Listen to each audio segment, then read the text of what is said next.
So about the time that I was borrowing books from O, my friends at church decided to hook me up with a boy that I'd had a crush on.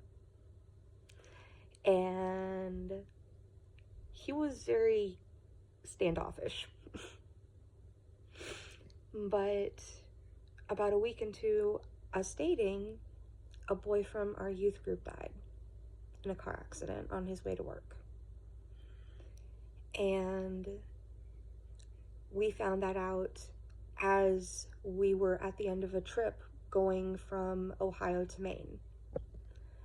And then as soon as we found out that he had died, we turned around and we went back to Ohio. And there was the service, and I can still see him lying in that coffin. And I was trying to be strong for everyone else and not cry. And finally, I just broke down. And I was told, Grace, it's okay to cry. You don't have to be Superwoman. But the youth group had a bonfire in his memory, reminiscing, things like that.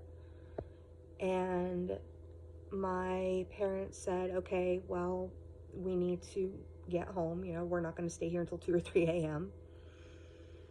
And as I was climbing the hill from my friend's house up to the car, my boyfriend, we'll call him B1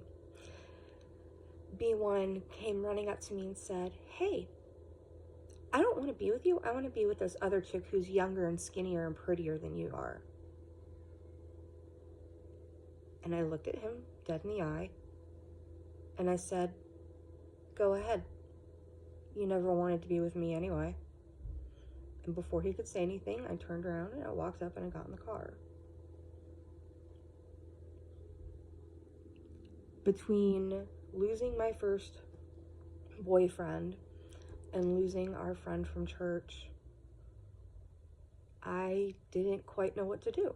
I was very, very, oh my gosh, I'm overwhelmed. And so I went in my room, shut the door behind me.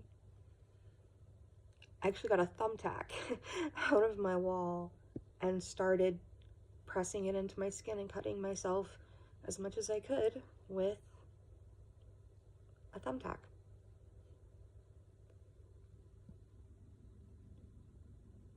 For a boy, I marred my body for the first time because I didn't know what to do and no one had taught me how to regulate your emotions or anything like that.